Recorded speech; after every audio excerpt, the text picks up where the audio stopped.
하나님께 찬양과 영광을 돌리며 예배하게 하심을 감사합니다.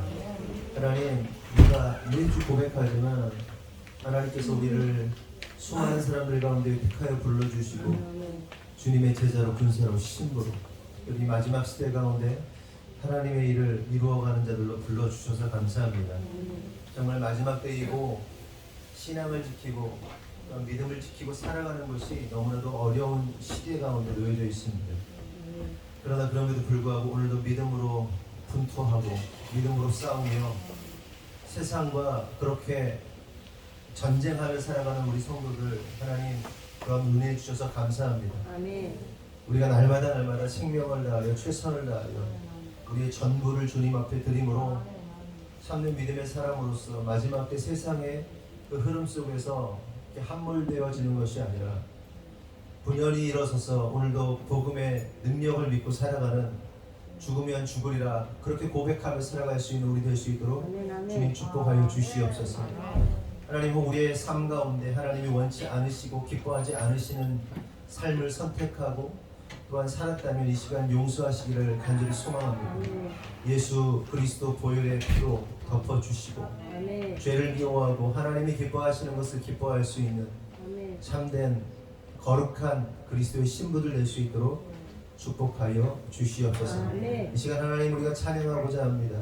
찬양 중에 거하시는 주님, 찬양받기 합당하신 주님, 우리의 온 마음과 정성을 다하여 찬양할 때, 고백할 때 주님 흠양하여 주시옵소서. 주님 이루실 줄 믿사옵고 예수님의 이름으로 기도합니다. 아멘.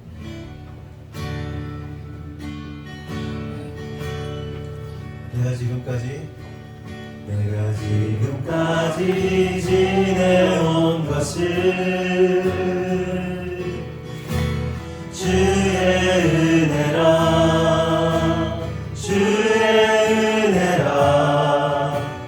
지금까지 지내온 것을 내가 지금까지 지내온 것을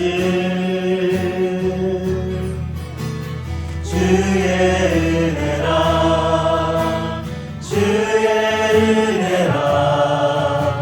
지금까지 지내온 것을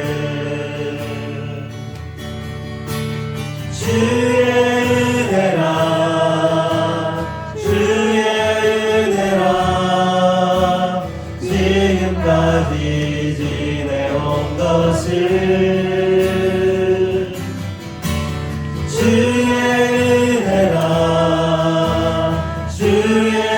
은혜라 지금까지 지내온 것을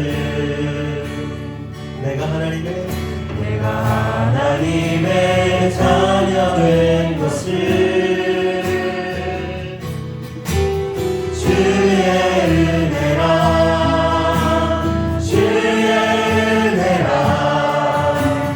하나님의 자녀된 것을 내가 하나님의 자녀된 것을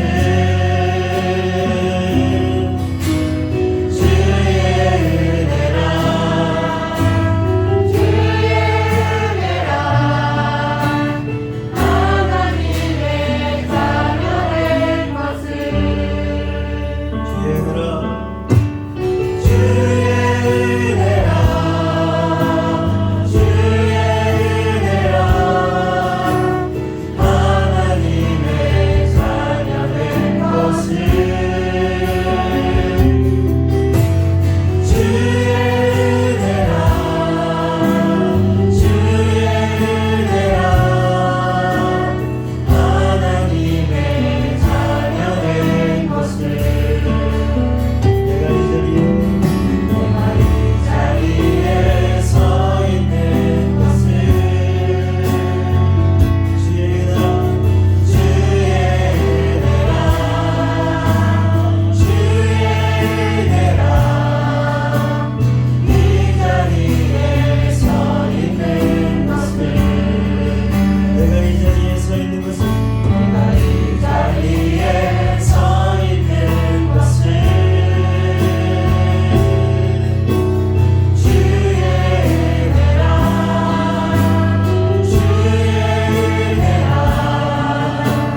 하나님의 은혜를 기억하면서 나아갔으면 좋겠습니다.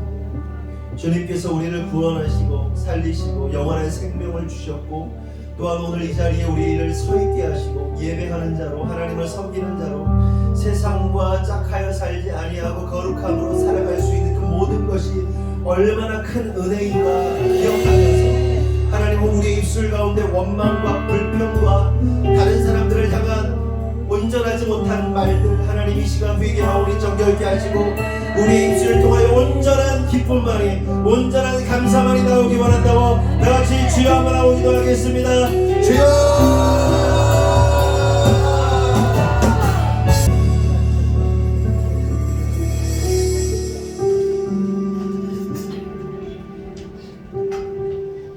지금도 살아계셔서 역사하시는 하나님 아버지, 한 주를 온전히 지켜주시어 이 자리에 하나님을 사랑하는 성도들 모여서 예배드림을 정말로 감사드립니다. 매주 드리는 예배지만 최선을 다하고 진심을 다하는 예배가 되게 하여 주시옵소서.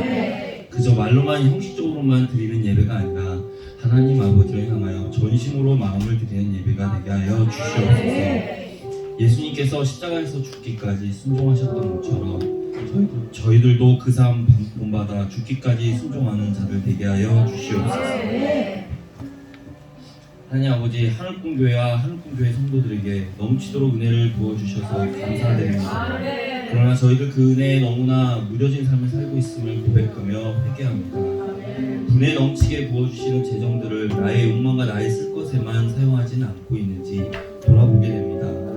날마다 자신을 말씀에 비추어 잘못 가고 있지는 않은지 깨닫게 하시고, 마음의 중심을 주님께 온전히 내어드리는 저희를 되게 하여 주시옵소서. 더 깊이 더 높이 주님께 나아가기 위해 날마다 발버둥치며 저희들을 올가매고 있는 죄와 연약함들을 날마다 끊어내며 살아가게 하여 주시옵소서. 주님의 은혜를 누릴 때마다 이전에 누구도 불러주지 않았던 피폐했고 절망적인 삶을 떠올리며 더욱더 겸손함으로 살아가는 자들 되게 하여 주시옵소서. 저희를 누리는 모든 일상의 것들이 전적인 하나님의 보호하심과 보살피심의 은혜로 유지되고 지켜지고 있음을 날마다 깨닫게 하여 주시옵소서. 하나님 아버지, 남성교회를 위해 기도드립니다. 종환이 성도님까지 하늘꿈교회로 인도하시어 남성교회가 더욱더 꽉 채워지게 하심을 감사드립니다. 남성교회 성도들이 한 가정의 가장으로 신앙의 본이 되는 남편과 아버지가 되게 하여 주시옵소서. 주님께 가까이 나아가는데 장애물이 되는 모든 것들이 주님 주시는 의지와 능력으로 모두 끊어지게 하여 주시옵소서. 교회의 중심이 되고 허리가 되는 남성교회가 되기를 원합니다. 교회의 중심축으로 하나님을 뜨겁게 사랑하고 믿음으로 다른 성도들을 보살피고 품을 수 있는 남성교회 되게 하여 주시옵소서. 남성교회 성도들이 속한 모든 사업장과 직장 안에서 능력 인정받고 배우받게 하셔서 하나님의 능력을 드러내는 자를 되게 하여 주시옵소서. 조금 있으면 남성교회 헌신 예배가 있습니다. 모두가 하나 되어 아름답게 예배를 준비하고 하나님께 올려드릴 수 있도록 도와주시옵소서. 하나님 아버지, 다음 세대를 위해 기도드립니다. 매주 성경 통독의 시간을 경홀히 여기지 않고 하루 중 가장 중요한 시간으로 하나님께 나아가게 하여 주시옵소서. 하나님께 나의 시간과 나의 휴식을 내어드림을 기쁨으로 하는 다음 세대 되게 하여 주시옵소서. 그리하여 하나님을 존중하고 사랑하는 만큼 하나님께 사랑받는 다음 세대 되게 하여 주시옵소서. 성경 통독을 통해 아이들의 미련한 머리가 쪼개지고 부서져서 하나님의 지혜가 임하게 하여 주시옵소서. 성경 통독을 할 때마다 아이들 내면에 자리 잡은 죄악들, 악한 영들이 말씀을 읽는 입술을 통해 다 토해내게 하여 주시옵소서. 성경 말씀을 읽을 때 모든 말씀들이 이해가 되고 깨달아지게 하셔서 하나님의 마음을 헤아려 하는 우리 아이들 되게 하여 주시옵소서. 하나님 아버지, 목사님 가정을 위해 기도드립니다. 학원과 공부방 사역을 지키시고 기름 부어 주심에 감사드립니다. 영혼을 사랑하는 그 마음이 가르치는 모든 아이들과 부모님들께 전이 되어 하나님의 사랑을 알고 누리게 하여 주시옵소서. 날마다 애쓰시는 목사님, 사모님의 건강을 특별히 지켜주시옵소서. 날마다 독수리 날개쳐 오르는 힘과 능력을 부어주셔서 어디를 가든지 무엇을 하든지 피곤치 않게 하여 주시옵소서. 휘민, 한리, 슬비 세 자녀들을 늘 지켜주시고 필요한 모든 것들을 때를 따라 도우시고 찾아주시옵소서. 이 시간 단위에 세우신 목사님께 성령을 기름 부어 주시옵소서. 담대히 모든 말씀 선포되도록 함께하여 주시옵소서. 말씀을 듣는 모든 성도들이 삶을 재정비하고 결단하여 삶이 변화되는 역사가 일어나게 하여 주시옵소서. 오늘 주일 거룩하게 모든 시간을 주님께 드리게 하시고 성도들 간에 풍성하고 아름다운 교제하도록 인도하여 주시옵소서. 감사드리며 모든 말씀 예수님의 이름으로 기도 올립니다.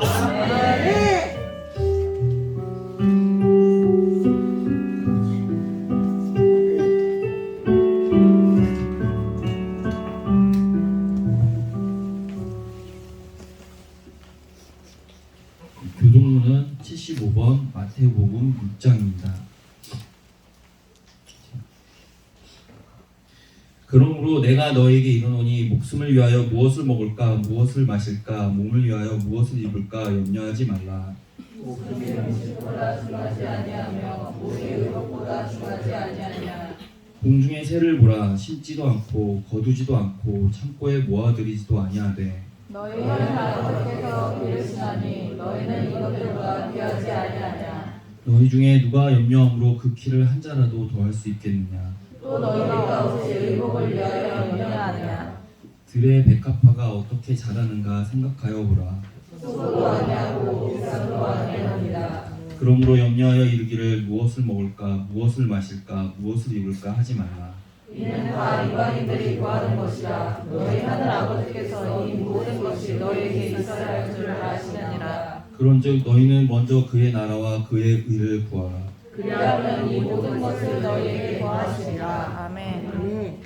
성경 봉독은 마가복음 12장 38절에서 44절 말씀입니다. 제가 분석해 보겠습니다.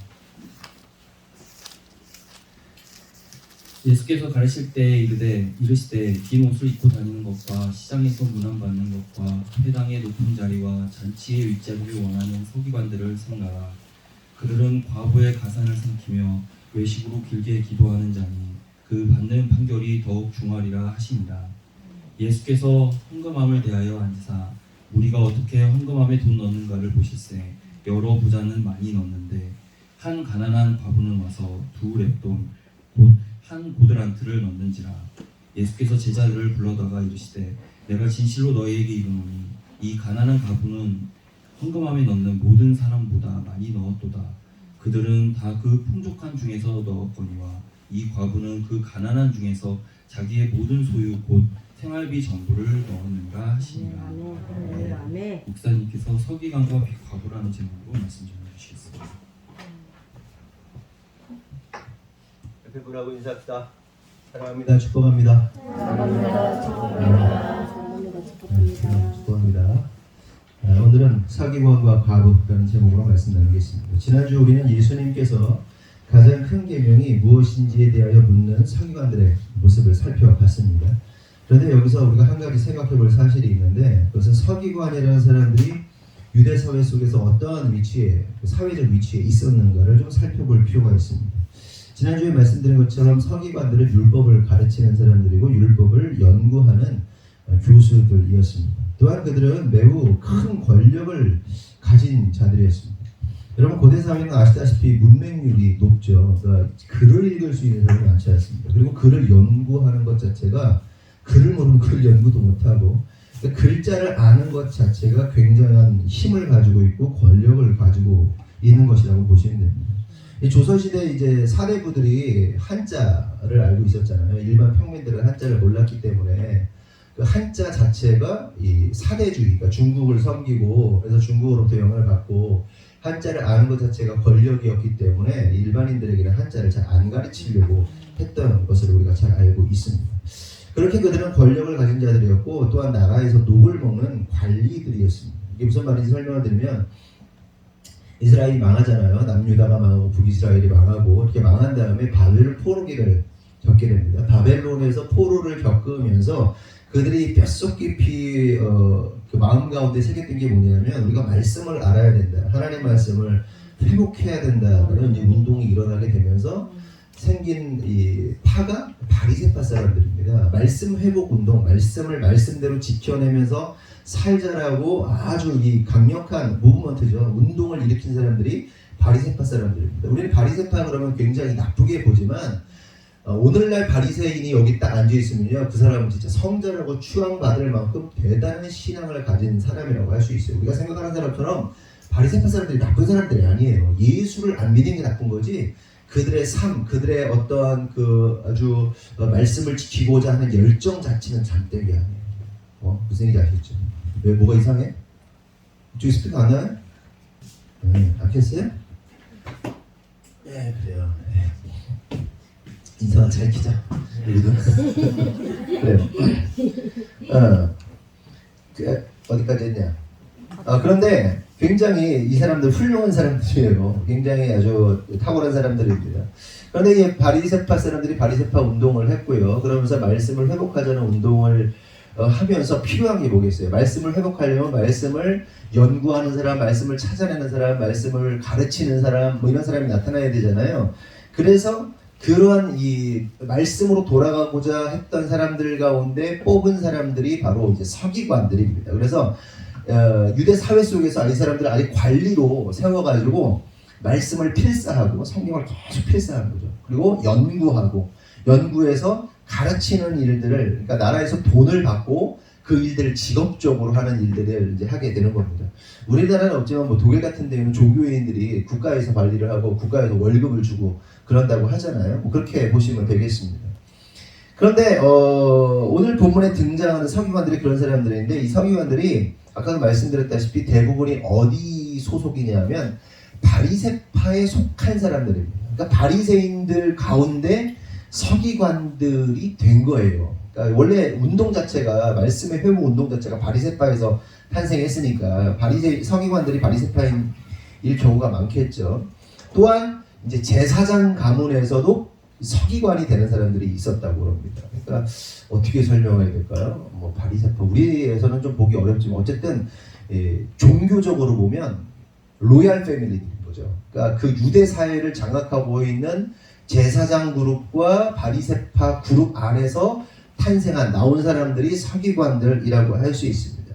그러므로 이 사람들은요, 굉장한 권력과 힘을 가진 세력가였다는 사실을 우리가 알 수 있습니다. 그런데 오늘 본문을 보니까, 그리고 물론 이 사람들은요 굉장히 존경받았어요. 바리새인들 존경받았고, 종교인들도 존경받았고, 게다가 말씀을 가르치는 아주 훌륭한 말씀을 많이 알고 있는 가르치는 선생님들이었기 때문에 존경받을 수밖에 없었습니다. 그런데 오늘 본문을 보니까 예수님께서 그 서기관들에 대해서 이렇게 말씀하세요. 38절에서 40절 한번 읽어보겠습니다. 시작.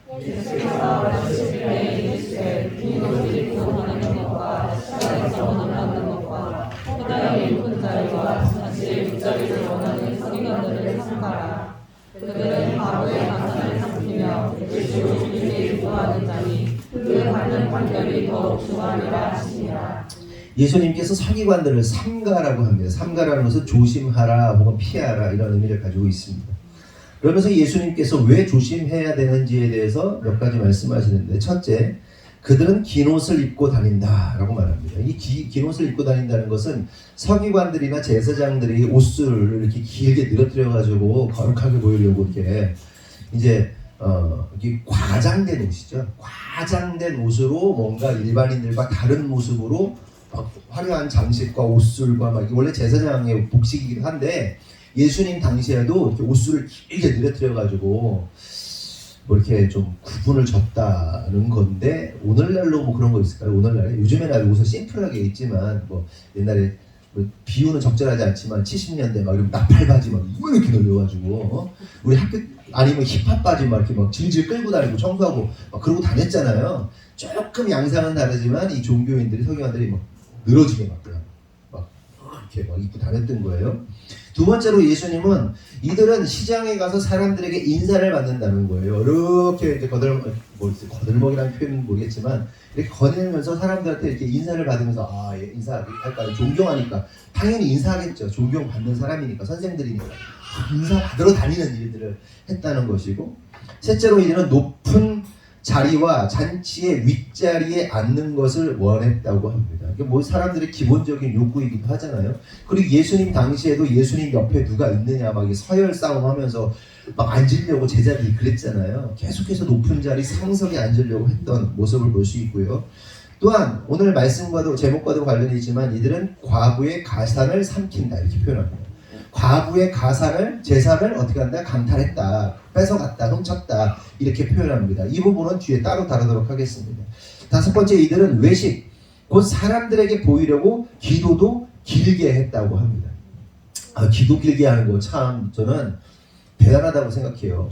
그러니까 저도 한동안은 기도 때문에 참 어려움을 겪었어요. 기도를 오래 하지 못하고 기도를 누구를 안수기도를 하든 뭘 하든 기도하면 말이 툭툭 막히고 막 그런 시절이 있었는데 기도를 오래 할 수 있다는 건 대단한 능력이에요 사실은. 그렇잖아요. 한번 멈추지 않고 대부분 많이들 그렇잖아요. 하나님 쓰지 않고는 하나님 감사합니다 뭐 어쨌습니다 몇 마디 하면 끝나잖아요. 그렇죠. 남성교회 여러분들 대부분 그렇지 않습니까? 기도하라고 그러면 1분 넘길 수 있어요. 1분 못 넘겨. 남자들은 또 할 말이 없어.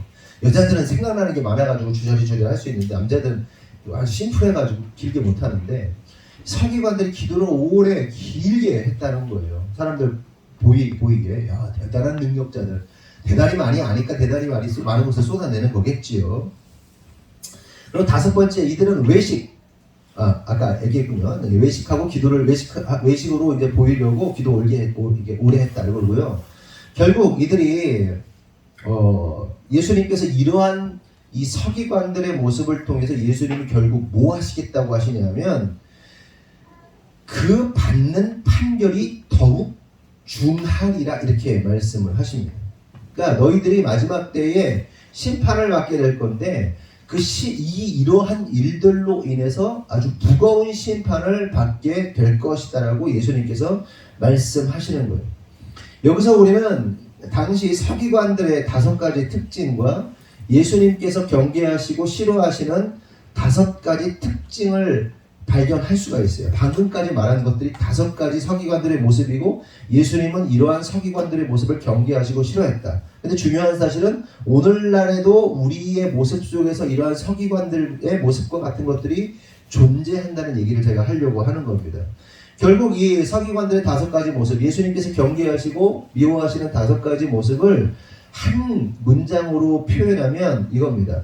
사람들에게 거룩하게 보이려고 외식하는 것, 사람들에게 보이려고 거룩하게 보이려고 외식하는 행위에 대해서 예수님께서는 무겁게 심판하실 것이다 이렇게 말씀하십니다. 이것이 당시 서기관들의 특징이고 예수님께서 미워하시는, 그래서 무겁게 심판받게 되는 거예요.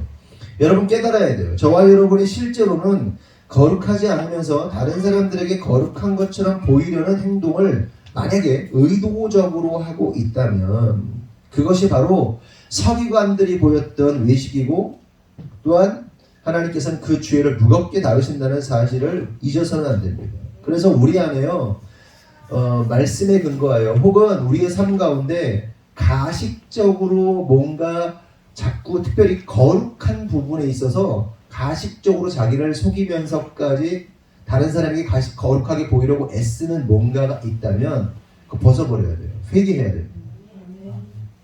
근데요 의외로 많아요. 사람들끼리 대화하다 보면 의외로 많아요. 삶은 엉망진창 와장창인데 뭔가 거룩한 척하는 사람 있잖아요. 정직해져요. 정직해져요. 거룩해져요. 아예 내가 나의 더러움이 있으면요 드러내는 게 낫지. 나는 전혀 안 그러고 참 그러면서 그러니까 이게 가식이야. 그러니까 사실 이런 건 있어요. 사람들을 대하는 데 있어서 제가 안경 도수가 잘 안 맞아가지고 어지럽네. 그 사람을 대하는 매너의 문제하고는 좀 다른 문제예요. 네? 겉으로는 굉장히 하나님 사랑하는 거 뭐 그런데 이 삶은 골마 있는 사람들, 썩어 있는 사람들, 죄악들을 끊어내지 못해 가식들 그거 안 된다. 그런데 그거 가장 많이 하는 사람이 누구예요? 목사들. 아니면 좀 이렇게 직분이 있다 하는 사람들, 그럴수록 속이는 게 나아요. 그러지 말아야지. 지금으로부터 정확하게 504년 전입니다. 가식과 거짓으로 가득했던 캐톨릭으로부터 벗어나서 오직 성경으로 돌아가고자 몸부림쳤던 믿음의 선배들이 있습니다. 특별히 이제 마틴 루터에 의해서 504년 전에 이 종교 개혁이 일어납니다. 마틴 루터가 원했던 것은 단순해요. 뭐 나는 종교 개혁을 일으키겠다, 와 나를 따라 한 거 아니에요. 그냥 단순히 뭘 원했냐 하면 교회 전통 혹은 교황의 가르침이라 하더라도 그것이 성경이 다르면, 성경이 말하는 것과 다르면 고치자는 거였어요. 당시 캐톨릭의 사제로서 루터가 아니 말도 안 되는 일들을 하고 있는 거예요. 일반 유럽 사람들이 우리는 되게 똑똑했을 거라 생각하지만 그들도 다 문맹, 글을 못 읽는 사람들이잖아요. 유럽 사람들이 얼마나 더러웠게요. 우리나라도 들어왔는데 옛날에도 막 유럽 사람들 다 거지였어요. 막 그냥 더러웠다고, 이 글도 못 읽고 다 가난뱅이들이었단 말이에요. 그런데 글을 아는 사람들이 사제들인데 이 로마 카톨릭이 이 글을 모른다고 말도 안 되는 막 이상한 성경적이지도 않은 가르침, 사실 캐톨릭 자체가 시작이 태양신을 숭배하는 거 믹스돼서 시작된 거기 때문에 정상일 수가 없어요. 그런데 마틴 루터가 성경을 보고 막 사제를 보다 보니까 이거 뭐 잘못됐거든. 성경적이지 않거든. 뭐 면죄부 팔고 뭐 별 말도 안 되는 짓을 막 하고 있으니까 이거는 갱신해야 됩니다. 그래서 이제 비텐베르그 성당에다가 95개를 반복문을 딱 게시한 거예요. 그러면서 그 종교개혁이 그 당시 활자기술, 이 인쇄술과 함께 맞물려가지고 이게 막 일파만파 퍼지면서 어마어마한 역사가 일어나게 된 거 아닙니까? 그러면서 이 종교개혁의 그 가장 중요한 핵심 원리가 뭡니까? 제가 반복적으로 얘기하죠. 오직 은혜, 오직 믿음, 오직 성경입니다. 그래서 솔라 피데, 솔라 그라티아, 솔라 스크립트라. 그래서 오직 성경으로, 성경을 기본으로 해서 오직 믿음으로, 오직 하나님의 은혜로 우리가 살아야 된다. 이게 3대 원리인데, 그러면서 이 개혁의 원리로 인해서 큰 변화가 일어나게 되는데, 여러분들이 학교 다닐 때 한 번씩은 배워보셨을 텐데, 만인 제사장설 들어보셨죠? 안 들어봤나? 나만 들었어? 우리 때만 배운 거예요? 만인, 모든 사람들이 제사장이다. 하나님을 믿는 모든 사람들은 제사장이다. 만인 제사장. 뭐 처음 듣는 것처럼 보이지? 참 신기하네. 오히려. 그러니까 만인 제사장설입니다. 그러니까 당시 공식적으로 하나님께 제사를 드릴 수 있는 사람들은 누구였냐면 로마 카톨릭의 사제들만이 제사를 드릴 수 있었어요. 사제가 뭡니까? 제사사자에다가 뭡니까? 이 제사를 맡은 사람이라는 뜻이에요. 사제가. 캐톨릭에 지금도 사제라고 부르잖아요. 신부들이 사제인데 사제들이 제사를 맡은 자들이라는 뜻입니다. 하지만 성경에서는 어떻게 말합니까? 베드로전서 2장 9절 보면 너희는 택하신 족속이며 왕같은 제사장이라고 말씀하십니다. 저와 여러분이 예수 그리스도를 믿고 예수 그리스도로 새 생명을 얻으면 저와 여러분들은 뭐예요? 택하신 족속이면서 동시에 왕같은 제사장입니다. 근데 제사장이 뭐 하는 사람이라고 했어요? 이렇게 뭐 이렇게 늘어뜨려가지고 이거 하는 사람이 아니라 제사장은 뭐 하는 사람이다? 다른 사람을 위해 대신 죽는 사람이 제사장입니다. 그래서 제사장이 백성들의 죄를 가지고 들어가잖아요. 지성소로 들어가잖아요. 성소 지성소 들어갔을 때 제사 잘못 드리면 제사장이 죽어 나오는 거 아니에요. 죽어가지고 다른 사람의 죄를 나의 죄로 여기고 대신 죽는 사람이 제사장이란 말이에요. 그런데 이 제사장, 결국 이 제사장이 어떻게 되는 거예요? 예수 그리스도로 인해서 왕 같은 제사장이신 대제사장이신 예수께서 우리에게 구원을 주시고 저와 여러분에게 제사장의 역할을 다 주셨단 말이에요. 결국 우리가 제사장이 된다는 것은 저와 여러분이 어떻게 하는 거예요? 다른 사람을 위해 대신 죽는 삶을 사는 것이 왕같은 제사장의 역할을 하는 거란 말이에요. 아멘이시죠? 여러분 왕같은 제사장 맞으세요? 아멘이시죠? 그러니까 왕이라는 것은 통치의 권세가 있다는 거예요. 영적으로 우리 통치할 권세가 있다는 거예요. 여러분 주변에 가족이 될 수도 있고 아니면 회사에서의 어떤 사람들일 수도 있고 나의 영향력, 영적 영향력 안에 있는 사람들을 위해 대신 죽어나가는 게 제사장이라는 거예요. 근데 나 너랑 관심 없어. 난 내 몸 하나 챙기기도 바빠. 아니 무슨 이거 하고 있으면요 제사장의 역할을 하지 않는 거예요. 그래서 저나 제 아내가 끊임없이 제사장 역할을 하는 거예요. 대신 죽어나가는 거예요. 무슨 얘기인지 아시죠? 여러분도 그렇게 살아야 되는 거예요. 근데 그게 뭐다? 금요일 때 얘기했죠? 지난 주일에도 얘기했죠? 이웃사랑인 거예요. 그게. 네? 그 십자가의 정신이란 말이에요. 하나님 사랑과 이웃사랑. 하여튼 그렇게 이 베드로전서 2장 9절에 왕같은 제사장이라는 말씀을 근거해서 모든 하나님의 백성들은 왕같은 제사장이 될 수 있다 이렇게 말씀하십니다. 그러므로 여러분 가만히 생각해 보세요. 카톨릭의 사제 제사를 맡은 사람들 그 직분은요 어떻게 되는 거냐면 지난주에도 설명했다시피 예수님께서 완전한 그 십자가에서 죽으심으로 완전한 제물이 되시고 완전한 제사장이 되심으로 그 이후에 그러니까 제사에 있어서 가장 핵심 포인트는 뭡니까? 죄를 없애는 거란 말이에요. 그렇죠? 하나님께 제사 드릴 때 제물을 드림으로 뭐 하는 거예요? 죄를 상하는 거란 말이에요. 근데 예수님이 완전한 제물이 되셔서 죄를 완전히 없애신 거죠? 믿으십니까? 네. 그렇다면 제사가 필요한 거예요? 필요 없는 거예요? 제가 설교했잖아요. 필요 없는 거예요.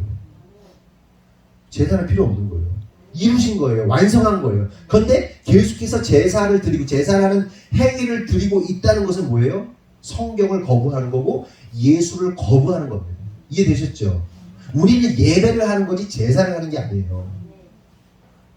왜? 내 양을 먹이고 내 양을 치라. 예수님께서 제자에게 말씀하셔서 그래서 목사가 뭐예요? 목양한다고 그러잖아요. 칠 목자예요. 그러니까 가르치고 치는 일을 하는 사람이 목사라서 목사라는 직분이 있는 거지 사제는 아닌 거예요. 캐톨릭의 사제는 예수 그리스도의 그 제사의 완성, 예수 그리스도의 죄사함을 거부하는 겁니다. 그런데 캐톨릭은 근데 이 말씀이 베드로전서에 나오죠. 베드로가 누구예요? 로마 카톨릭의 일대 교황이잖아요. 자기들이 일대 교황이라고 하잖아요. 그쵸? 자기 베드로의 가르침도 무시하는 거예요. 성경의 가르침도 무시하는 거예요. 그래서 캐톨릭은요, 로마 캐톨릭의 그 교황이 성경의 권위보다 높습니다. 높은 거예요. 아니라고 말하지만 더 높은 거예요. 사제직을 유지하고 있다는 것도 성경을 무시하고 있다는 거예요.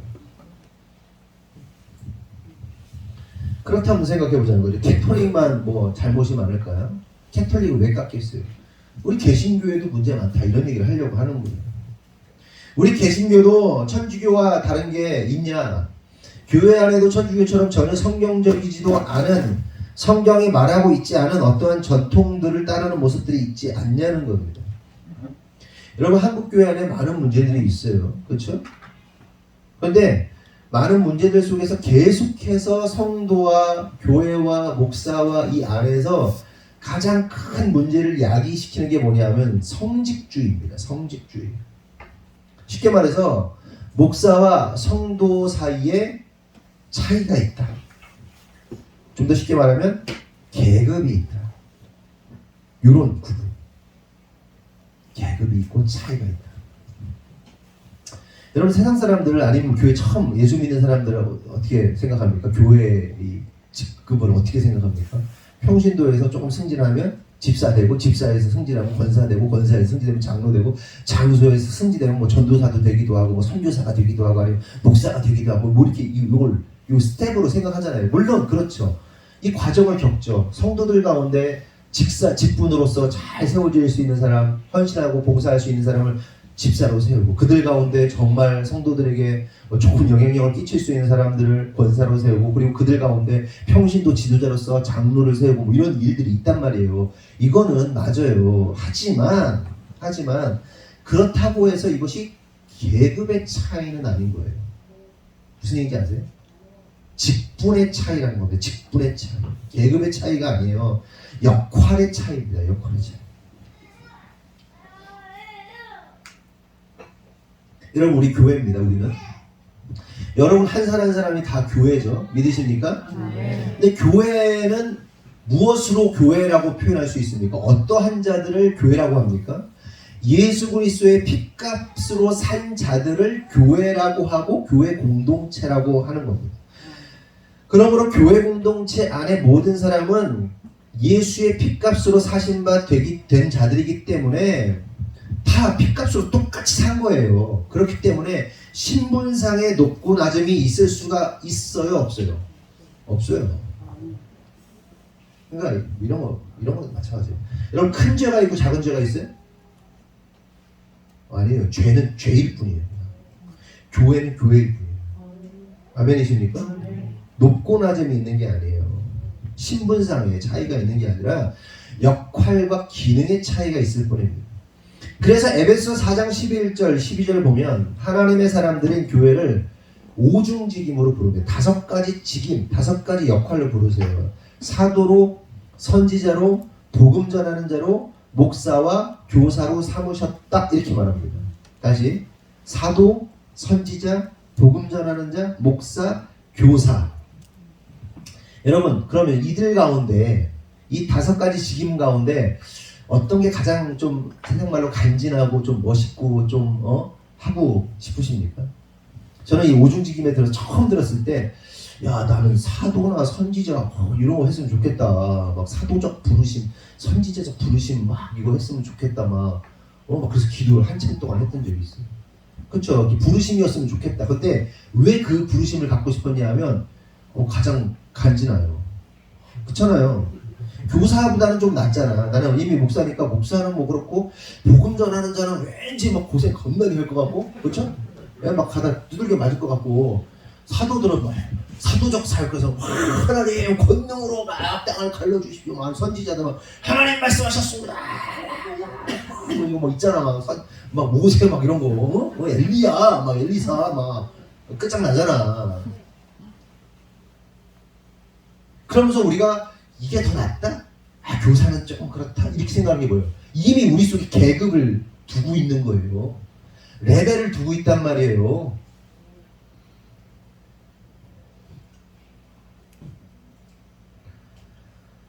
아이고. 그러니까 모든 성도는 주님께서 부르신 이 5가지 기능을 하면 되는 겁니다. 그래서 저는 여러분을 치리하는 목사로 부르심을 받은 거예요. 그렇죠? 그리고 제 안에는 선지자적인 그 예언적인 메시지를 선포하는 일로 또 부르심을 받은 거고, 또 여러분 가운데는 또 교사로서, 뭐 복음 전하는 자로서, 또 여러분 안에도 이게 어떤 사람 목사가 될 수도 있는 거고, 또 애들 중에도 아니면 선교사가 될 수도 있는 거고, 교사가 될 수도 있는 거고, 사도가 될 수도 있는 거고. 사도의 가장 중요한 특징이 뭔지 아세요? 사도의 부르심은 순교예요, 순교. 사도는 무조건 순교를 하게 돼 있어요. 사도의 부르심을 받고 싶다면 순교하면 되는 거야, 그냥. 현장 가서 어떻게든 사도의 부르심이 있는 거예요. 어쨌든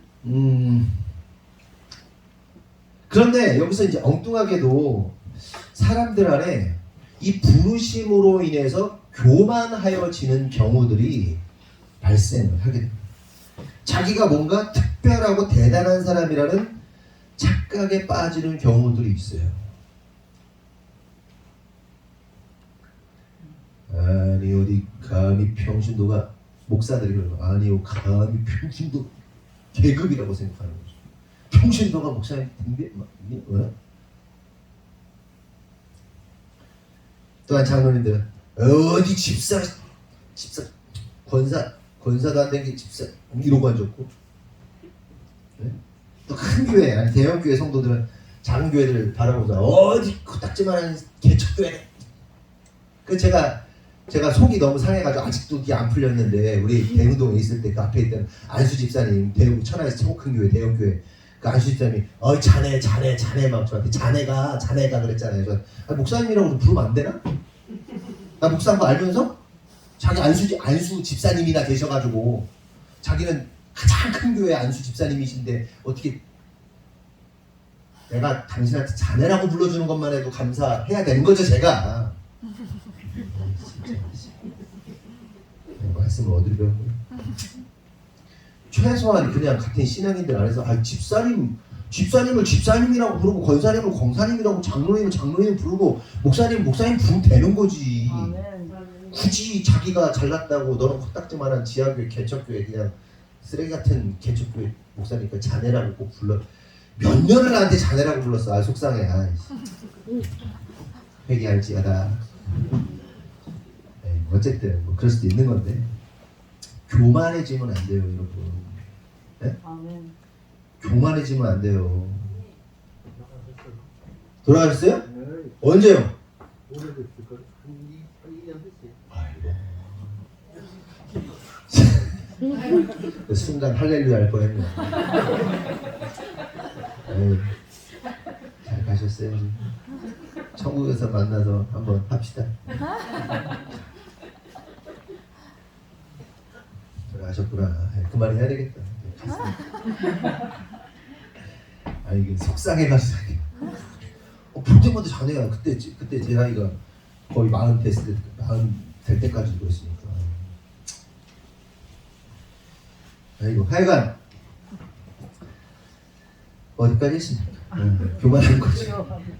또한 뭐 예를 들어서 내가 예언을 말하는 예언 사역자야. 내가 어떤 사도적 사역을 해. 내가 어떤 선교에서 어마어마한 선교 사역을 하는 사람이에요. 겸손해져야 돼요.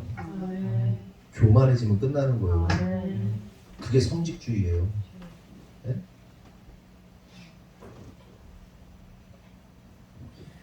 오늘날 선교사들이, 목사들이, 성도들이 새로운 성직주의에 빠져서 교만해지는 모습들이 얼마나 많습니까? 네? 없애야 돼요. 갱신돼야 됩니다. 그래서 끊임없이 제가 얘기해요. 겸손을 잃어버리면 안 됩니다. 겸손. 그러면 본문으로 다시 돌아와서 우리가 생각해 볼 것은 왜 서기관과 같은 자들이 긴 옷을 입고 시장에서 문안 인사를 받고 회당과 잔치자리 상석 앉기를 좋아했던 것일까? 그것은 이러한 모든 행동들을 통해서 자신의 거룩함을 겉으로 드러내려고 했던 거예요. 그러니까 이게 뭐예요? 지금까지 말한 성직주의예요. 거룩하게 보이려는 그 외식하는 행동이 다 성직주의다. 나는 너희들과 다르다. 영적으로 나는 계급이 높다 이겁니다. 나는 이런저런 사역을 하는 사람이야. 나는 말씀을 필사하는 사람이야. 나는 성경을 연구하는 사람이야. 나는 선교사야. 나는 선교에서 무슨 일을 했어. 나는 목사야. 목사로서 이만한 교회를 키웠어. 어쩌고 저쩌고 나 성도 교회에서 어쩌거나 헌금을 어떻게 했어. 난 너하고 달라. 계속하는 성직주의. 내가 너보다 레벨이 높다. 계속 비교하고 난 너보다 낫다 라고 생각하는 것이 오늘날 성직주의란 말이에요. 이거는 목사들에게만 있는 게 아니라 평신도들 안에도 있어요. 거들먹거리고 회개해야 돼.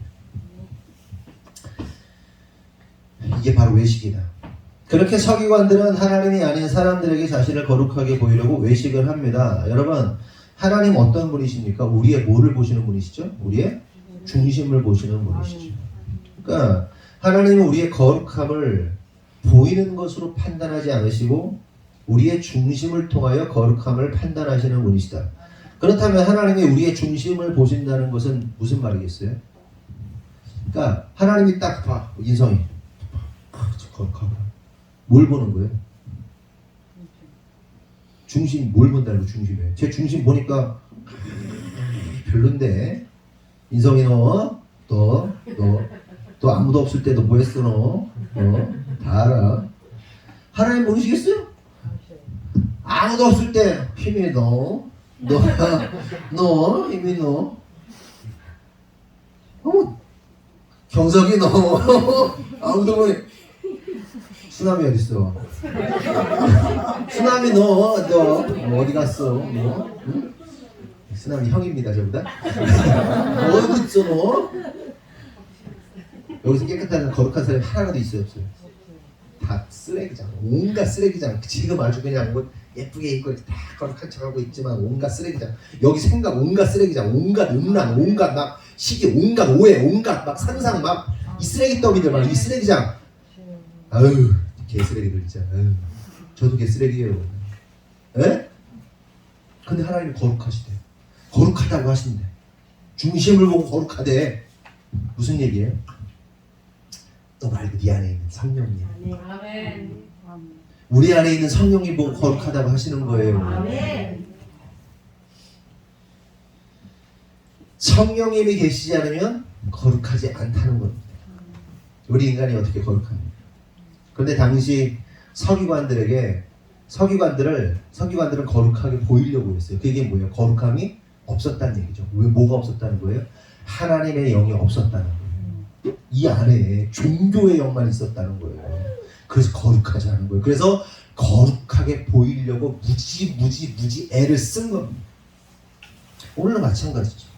성령으로 충만하지 않은 성도, 거룩하지 않은 목사들, 거룩해 보이기 위해서 외형적인 선택을 하는 겁니다.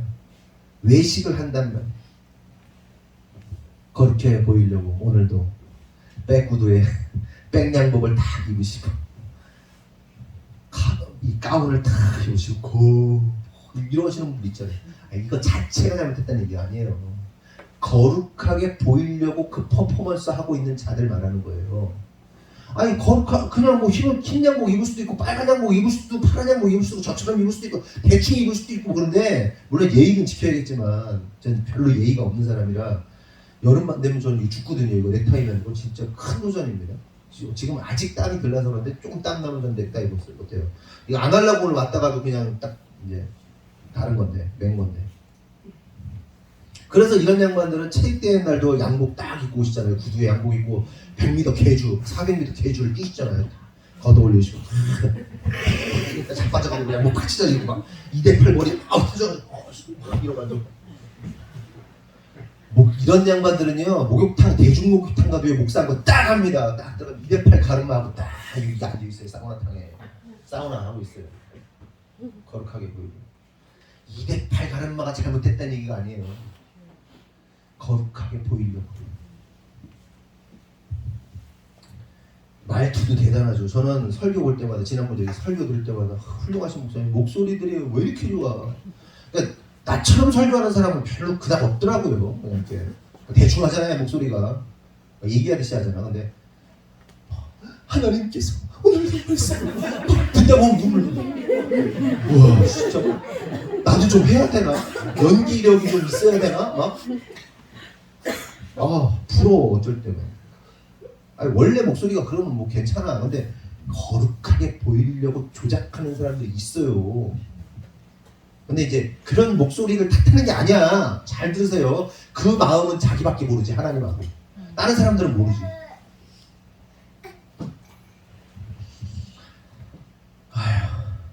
거룩하게 보이는 자세.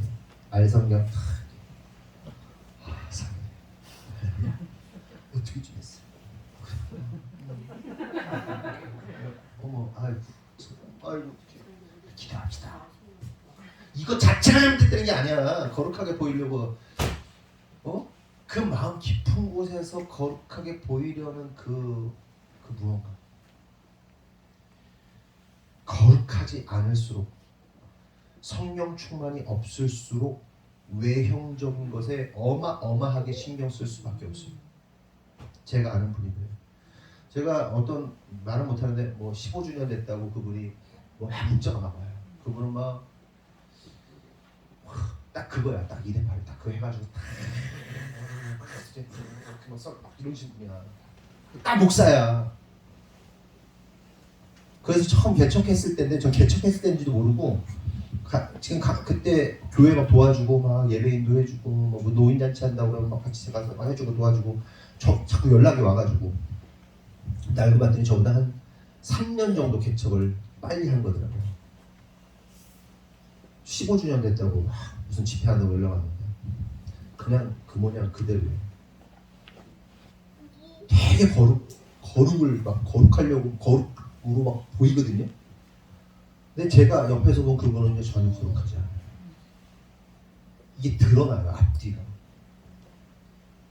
드러나게 돼 있어요.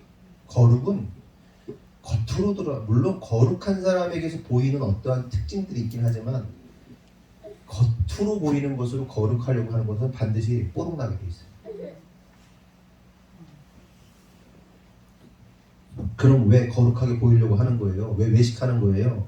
사람들이 잘 속으니까. 사기치면 속으니까. 성도들도 거룩하게 보이려고 사기치고 우리 교회에 있다가 막 떠나가고 막 그런 사람들 종종 있잖아요. 그렇죠? 많았어요. 신앙 좋은 척, 온갖 막 신앙 좋은 것 하다가 사기치고 나가지 결국. 그런 사람들이 많았단 말이죠. 우리가 일일이 다 말을 못해도 참 많았어요. 계속해서 41절에 44절 한번 보겠습니다. 시작. 우리가 어떻게 헌금함에 붙는가를 보시되 여러 부자는 많이 있는데 한 고들한테를 넣는지라. 예수께서 제자들을 불러다가 이르시되 내가 진실로 너희에게 이르노니 이 가난한 가문에 헌금함에 있는 모든 사람보다 많이 넣었도다. 그들이 다 그 풍족한 중에서 넣었거니와 이 가문은 가난한 중에서 자기의 모든 소유 곧 생활비 전부를 넣었느니라 하시니라. 아멘.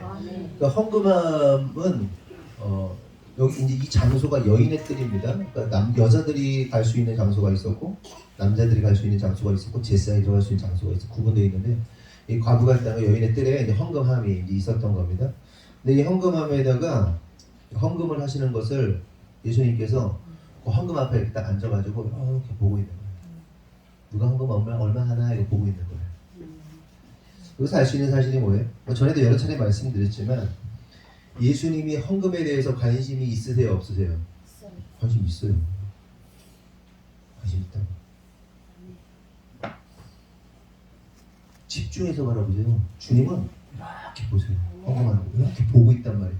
여러분 이따가도 헌금할 거 아니에요? 이렇게 보고 있단 말이에요. 헌금하는 거. 제가 믿음으로 헌금하는지 아닌지 이렇게 집중하고 있어요. 그리고 오늘 본문 보니까 평가하세요. 이 헌금은 어떤 헌금이고 이 헌금은 어떤 헌금이고 저 헌금은 어떤 헌금이야 라고 평가하십니다. 그러니까 하나님의 관심은 잘 들으셔야 돼요. 누가 헌금을 100만 원을 했니 뭐 1000만 원을 했니 누가 얼마를 버는데 몇 퍼센트를 했니 요거에 관심이 있으신 게 아니에요.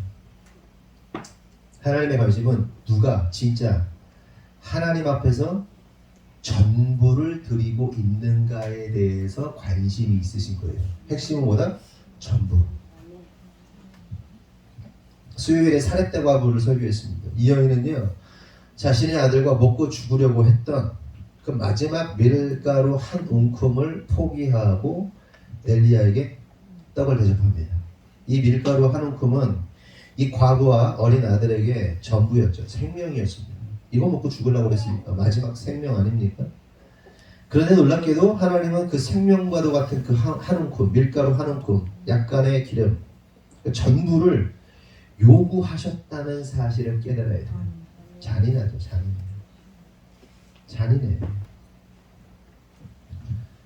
하나님의 요구는 항상 뭐예요? 이 전부예요.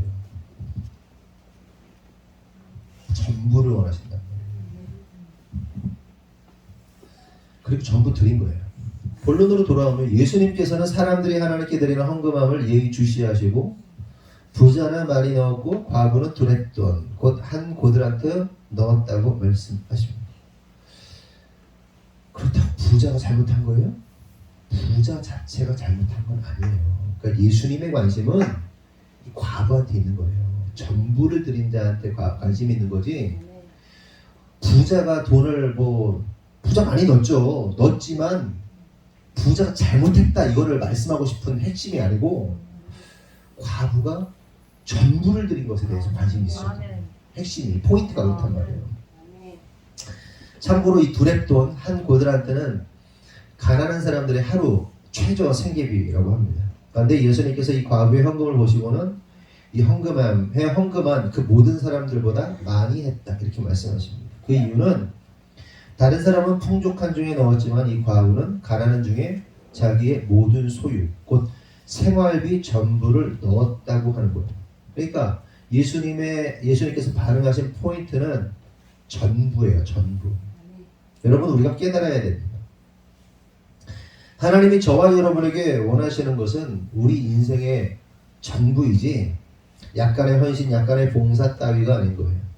그러니까 물론 여러분들이 봉사도 하고 섬김도 많이 하고 좋은 거죠. 그런데 하나님은 그 정도로 만족하시는 게 아니에요. 그냥 전부를 원하시는 거예요. 전부를. 그러니까 하나님은 저와 여러분의 어느 정도의 시간과 어느 정도의 물질과 어느 정도의 봉사를 원하는 것이 아니라 전부를 원하십니다. 한마디로 하나님은 우리의 신랑이 되시고 우리가 주님의 신부가 되어서 서로에게 전부가 되기를 원하시는 거예요. 하나됨을 원하신단 말이에요. 연인으로 말하면 연인들이 뜨겁게 사랑하면 어떡합니까? 뭐 일주일에 다 직장, 뭐 그냥 백수면은 매일 만나는데 백수 아니더라도 뭐 직장 생활하고 바쁜 아주 자기 삶을 열심히 살아야 하는 사람이라면 일주일에 몇 번 만나야 되는 거예요? 연애할 때 몇 번 만났어요 일주일에? 세 번. 거기는 몇 번 만났어요 최근에 여기? 일주일에 몇 번? 한 번, 두 번, 세 번, 일곱 번, 몇 번? 한 번. 그러니까 각자의 삶 속에서 열심히 살고 그 직장이 조금 떨어지고 그러면 일주일에 두 번, 세 번 이렇게 만나는 거예요. 그런데 만족스럽던가요? 만족스러웠어요? 나 내리려고 그러는데 아니 최근에 결혼 거기는 그렇다 쳐 애기도 있고 일주일에 한 번 만나는 게 그렇게 만족스럽던가요? 부족하잖아 그렇잖아요. 남자 표정 우리 성훈이 형 표정 그 안에는 포크페이스라게 마스크가 다 문제야. 맨날 보고 싶잖아. 그래서 결혼하려고 하는 거잖아요. 같은 맥락이 전부를 원하시는 거예요. 주님은 그냥 나하고 조금 친밀한 뭐 일주일에 한 번, 두 번 보는 그게 아니라 살기를 원하시는 거예요. 그게 전부를 원하시는 거란 말이에요. 그래서 이 과부와 이 부자의 모습은 부자가 많이 헌게요. 이게 쉽지 않아요. 여러분 1,000,000원 번다고 여러분 만약에 1,000,000원 벌어. 그럼 11조 100만 원 해야 되고 뭐 감사한거 하고 막 이렇게 어려워요. 그것도 없는 사람이 하는 것도 어렵지만 있는 사람이 하는 것도 어려워요. 네? 쉬운 게 아니야. 그런데 예수님은 그 부자들이 얼마 있는지 정확하게 모르겠지만 예수님이 보실 때는 전부는 아니었어. 그렇다고 오늘 당장 여러분 집 팔고 차 팔고 냉장고 팔아가지고 헌금 가져오는 이게 아니고 여러분들이 순간순간 하나님 앞에 설 때 전부를 드리는 그러니까 결국은 뭐예요? 전부가 될 수 있는 방법은 한 가지예요. 합치면 돼요. 이해돼요? 당신 나의 사랑을 줘, 나의 사랑을 줘, 나의 사랑을 줘. 그거 어떻게 확인해? 결혼하면 돼. 최근에 김준호하고 누구지? 여자 개그우먼 김지민? 김준호인가? 네. 그 김준호가 내 아파트를 너한테 명의를 해준다고 그랬나? 준다고 그랬나? 내게 니꺼 21억짜리 자기 아파트가 니 거라. 1억짜리밖에 안 돼? 20억. 20억. 니 거야? 전부를 드린 거예요. 그게 하나됨이란 말이에요. 하나됨. 결국 예수님께서 부자들에게 말씀하신 거는 뭐냐면 니들 나하고 하나는 안 됐잖아. 네가 아무리 헌금을 해도 하나는 안 됐어. 근데 이 과부는 나와 하나야. 무슨 얘기인지 아세요? 여러분은 헌금을 할 때도 여러분들이 봉사를 할 때도 어떻게 되는 거예요? 하나됨. 부부가 하나됨. 주님과 우리가 하나됨. 그러면 다 드린 거라니까. 네? 재정의 구조, 재정의 원칙, 재정의 사용 방법 하나됨으로 하나님 안에서 하나됨으로 그럼 끝나는 거예요. 아무리 근데 헌금 많이 하고 아무리 봉사 많이 해도 하나됨이 안 된 자들은 전부를 드린 게 아니다. 되게 중요한 거예요. 너무너무 중요한 거예요. 하나됨의 원리 신비죠. 이 정도 헌금했으면 이 정도 봉사했으면 잘한 거지 이게 아니고 나는 집사니까 이 정도 하고 나는 권사 됐으니까 이 정도 하고 나는 장로니까 나는 목사니까 이 정도 한다 이렇게 생각하곤 하는데 직분 별로 중요하지 않아요. 그게 중요한 게 아니에요. 과부를 통해서 깨달아야 할 메시지는 전부를 드리는 거. 전부를 드리는 건 뭐예요? 주님께 내 삶을 의탁하는 삶.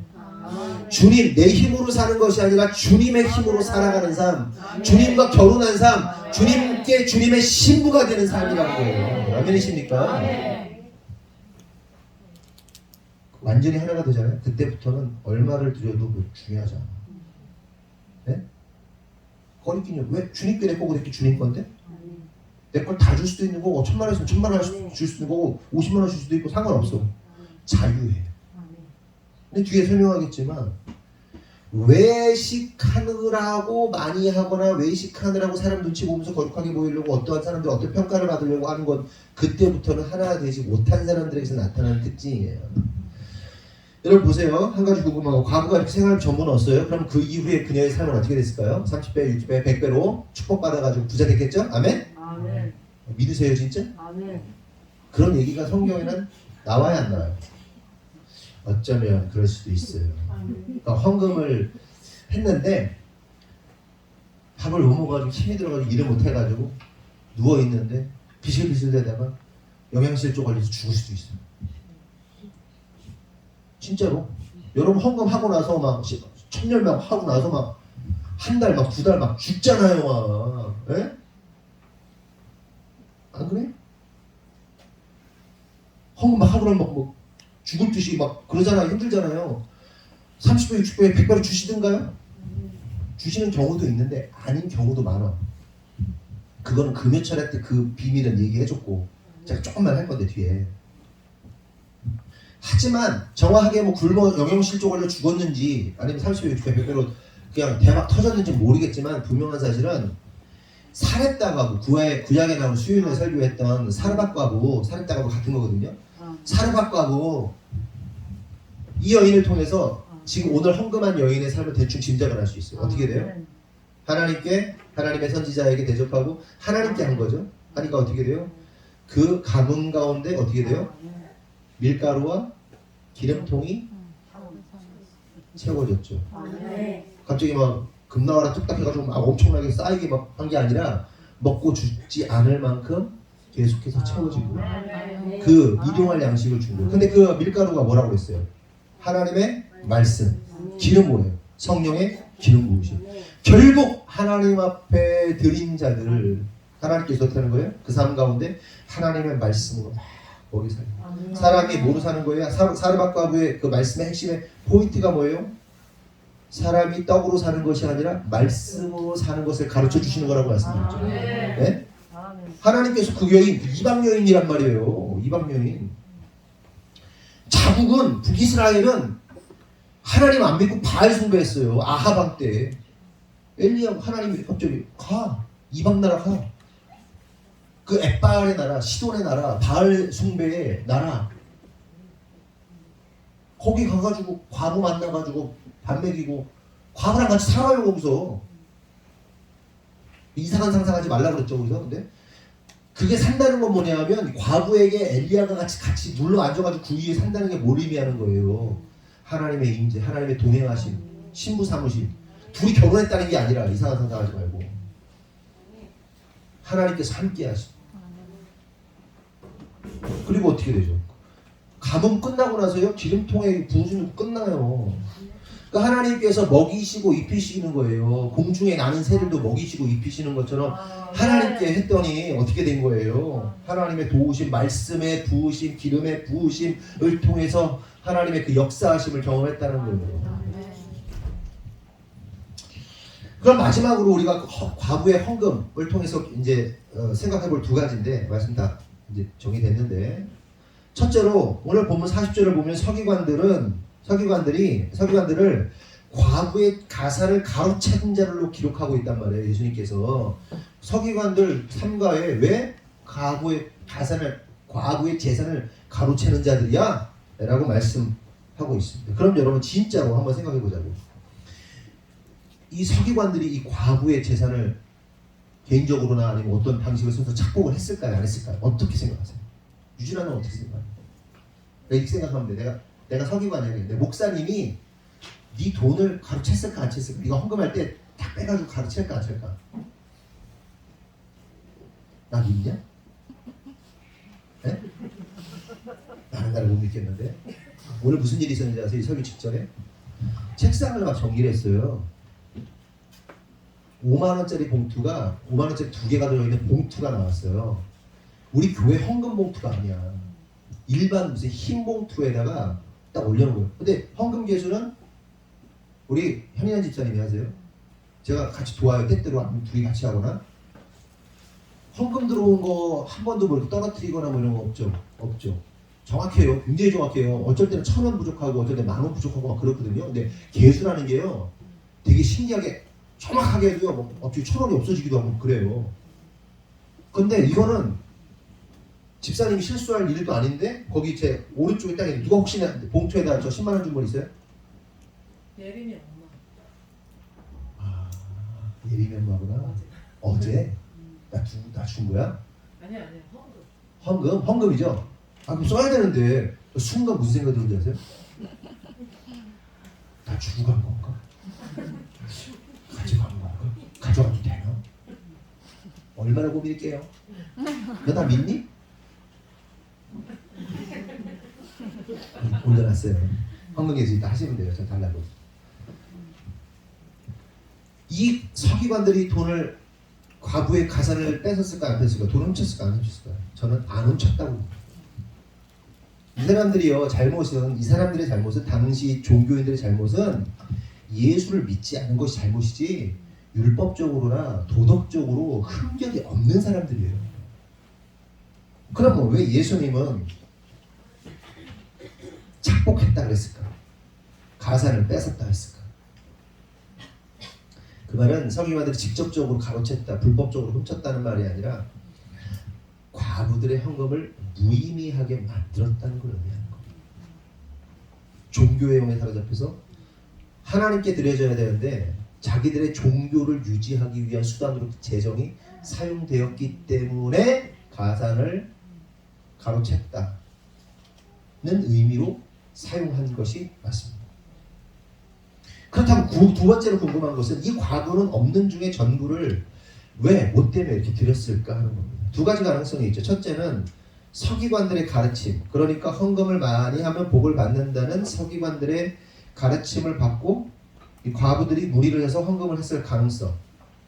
그러니까 복을 받으려고 대박 터졌으면 하는 마음으로 자기의 생활비 전부를 드렸을 가능성이 있고요. 실제로 이런 식으로 돈 먹고 돈 먹기 식으로 헌금하는 사람들도 있죠. 그렇게 가르침을 받아서. 두 번째 가능성은 서기관들의 가르침과 상관없이 하나님의 은혜를 알기 때문에, 그래서 복 받기 위해서가 아니라 정말로 하나님의 은혜에 감사하여서 주님을 사랑하여서 믿음으로 전부를 드렸을 가능성. 그렇다면 전자일 것 같으세요? 후자일 것 같으세요? 후자겠죠. 그 마음을 주님께서 아셨으니까 칭찬하신 것이겠죠. 그러면 이를 통해 우리 깨달아야 할 사실이 뭐예요? 헌금이라는 것은 오직 하나님을 사랑하는 마음으로 드려야 하는 것이지, 내가 이걸 하면, 내가 이 정도 하면, 내가 이렇게 하면, 최선을 다해서 드리면 대박이 터지겠구나, 그 마음은 아니라는 거예요. 그렇게 헌금해서는 안 된다는 거예요. 혹 그동안 그렇게 했다면 마음을 바꾸셔야 돼요. 내가 정말 주님을 사랑하기 때문에 주는 것이 돼야 돼요. 근데 내가 이걸 이렇게 하면 나는 내 스케일로 100만 원 하면 하나님은 하나님의 스케일로 1000만 원 주시겠지, 뭐 1억 주시겠지라고 생각하는 건 결국 사기치는 겁니다. 내가 이 사람한테 돈을 뽑아내고 싶어. 인석이가 돈이 많아. 네가 100억 부자야. 할렐루야. 내 돈을 뺏어 먹고 싶어. 내가 막 밥 사주고 뭐 사주고 어쩔 때는 막 걔가 가세요. 100만 원도 넣어주고 갈게. 이렇게 했어. 그래서 나 지금 어려운데 한 1억만 좀. 똑같은 거예요. 구조가 똑같은 거라고. 헌금 이렇게 하면요 주님이 모르실 것 같으세요? 근데 내가 진짜 얘를 사랑해. 너무 고마워. 감사해. 막 인성 같이 나랑 맨날 일하고 그러면 나의 진심을 알면 막 어려울 때 도와주기도 하고 서로 막 이렇게 막 이러는 거죠. 금요철 때 말씀드렸어요. 여러분, 하나님 사랑과 이웃 사랑은 그 지난 주일에도 말씀드렸어요. 하나님 사랑과 이웃 사랑은 뭐다? 하나의 계명이다 말씀드렸죠. 하나만 존립할 수 없어요. 그런데 그건 있어요.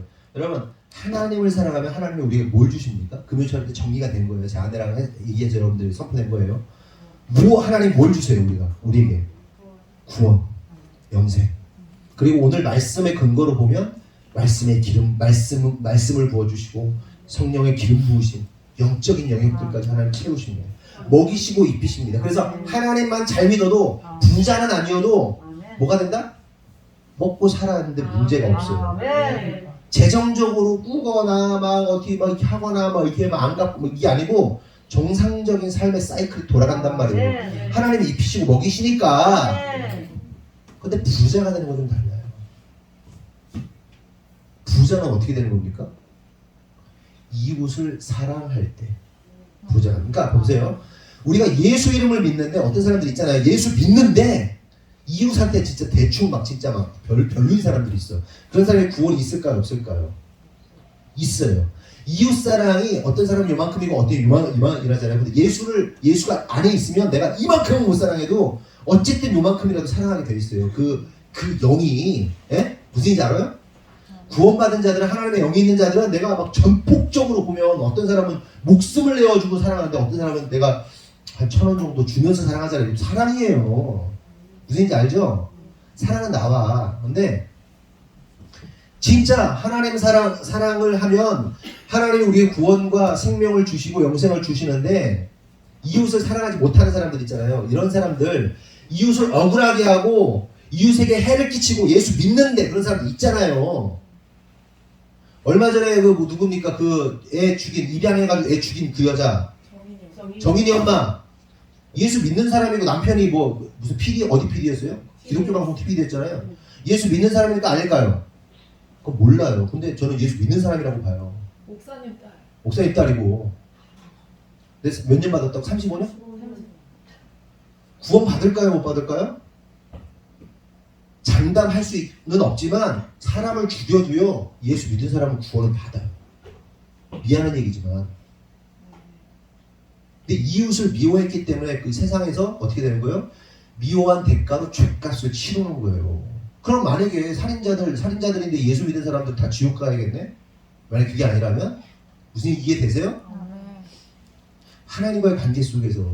근데 하나님의 사랑이 결국 이렇게 가야 되는데 어떤 사람은 요만큼이고 어떤 사람은 미워하기도 막 그래요. 근데 이게 하나의 계명인데 하나의 계명으로 완성이 돼야 되고 그렇게 가야 되는 거예요.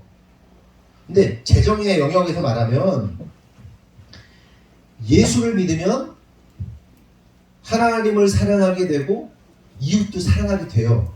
그런데 사람들이 밸런스가 깨져가지고 하나님을 막 아주 막 그냥 너무너무 사랑하는 이웃한테 엉망진창인 사람들이 교회에 얼마나 많아요. 그쵸?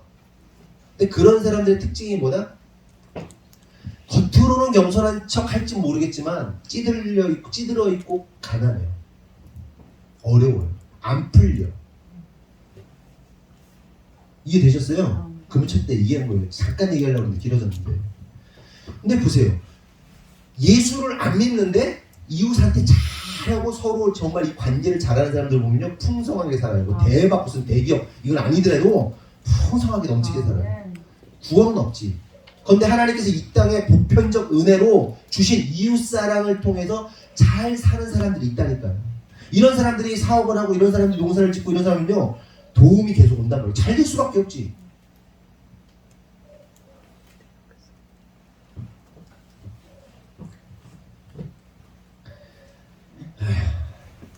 말씀 마칠게요.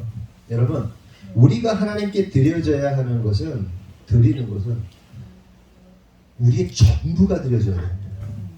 그리고 이 과부의 드림은 결국 전부의 드림은 뭘 의미하는 겁니까? 하나님의 은혜로 말미암아 하나님을 사랑하기에 드렸던 거예요. 그런데 이렇게 드리는 자들은요, 결국 이웃의 영역까지 하나의 영역으로 완성을 해내야 됩니다. 정말 하나님 사랑하세요? 그러면 이웃들을 섬기고 사랑할 줄 알아야 돼요. 근데 여기서 이웃은 잘 생각해봐야 되는 게 뭐냐면 우리 믿는 자들의 이웃을 말하는 것이고 이게 첫 번이고요. 그 다음에 믿지 않는 자들을 향한 거예요. 이게 전도의 영역이라서 조금 복잡해져요. 이 얘기는. 그러므로 성도 여러분, 이 오늘 과부를 통해서 그리고 이 서기관을 통해서 우리가 깨닫고 우리의 헌금생활, 우리의 신앙생활, 우리의 모든 것들이 정말 하나님이 기뻐하시는 모습으로 세워지기를 예수님의 이름으로 축원합니다. 기도하겠습니다. 하나님 감사합니다. 말씀을 통해서 깨닫고 서기관과 과부의 모습, 이것이 혹 우리의 모습은 아닌가, 온전치 못한 우리의 모습 아닌가 생각해 보게 됩니다. 이 시간 하나님 말씀을 통하여 깨달은 그 모든 것들이 우리의 삶 가운데 드러나게 하시고 그래야 해서 없어져야 할 것들은, 또한 회개해야 할 것들은 없어지게 하시고 또한 우리가 믿음으로 더욱더 주님을 향해 나아갈 수 있는, 그리하여서 이 과부가 전부를 드린 것처럼 우리 인생 전부를 주님께 드릴 수 있는, 결국 하나님과 연합하는, 주님이 내 안에 내가 주님 안에, 그리고 주님이 나의 신랑이 되시고 우리가 신부가 되는 그 연합의 역사로 나아가도록 축복하여 주시옵소서. 주님께서 이루실 줄 믿사옵고 예수님의 이름으로 기도합니다. 네. 한번 보세요. 유튜브에 있어요. 아, 이래서 그 얘기 하시는 거구나. 이렇게 다 무슨 말인지 아실 거예요. 안 보신 분들은 좀 보시고, 아, 그 예배를 준비하기 위해서 2달 전부터 이렇게 열심히 하는구나. 그거를 이제 하시고 같이 잘 협조해 주시면 좋겠습니다. 우리 어린이들도 이제 한글 작년보다 아는 사람들 더 많아졌잖아요. 이제 그런 어린이들도 사연 올릴 수 있는 사람들은 사모님한테 보내주세요. 그렇게 해서 진행하도록 하겠습니다. 이상입니다. 그동안 추워서 제 목양실에서 속회하셨었잖아요. 이제 교육관에서 하시면 되겠고요. 그리고 남성교회는 오늘 거기 칠해야 됩니다. 데크타이. 네. 저기 부부대사면 할 건데. 네, 부부제자를 할 거고요. 그러니까 속회 식사하시고 바로 가시니까 시간이 어느 정도 맞을 거예요. 그렇게 하겠습니다. 다 같이 일어나겠습니다. 파송의 말씀 나누겠습니다. 구호 준비. 더 깊은 부르심으로, 더 높은 부르심으로. 아멘. 기도하겠습니다. 하나님 감사합니다. 오늘 말씀을 통해서 깨달은 그 말씀을 우리의 삶 가운데 적용하고 마음 가운데 새길 수 있도록 축복하여 주시옵소서. 그리하여서 우리의 삶이 진정으로 주님께 온전히 전부 드려지는 삶 되도록 축복하여 주시옵소서. 하나님, 우리 성도들이 주님 앞에 예물을 드립니다. 하나님 드린 손길마다 하나님 당신의 피 묻은 손으로 안수하시고 축복하시고 그들의 가정과 사업과 직장 가운데 또한 부부 가운데 자녀와의 관계 속에서 하나님의 놀라운 기름 부으심을 통하여 하나님 서로가 행복하고 기쁨으로 신앙생활 잘할 수 있도록 축복하여 주시옵소서. 어려움이 임할 때에도 하나님 기쁘게 하시고 무엇보다도 형통의 축복을 허락하셔서 그 모든 것들을 치고 나갈 수 있도록 강한 능력으로 하나님 기름 부어 주시옵소서. 지금은 우리 구주 예수 그리스도의 은혜와 하나님 아버지의 무한하신 사랑과 성령님의 감화감동 내주 역사하시니 오늘 주님의 뜻대로 살기로 결정한 모든 성도들 위해 지금으로부터 영원토록 함께 하시기를 간절히 축원하옵나이다.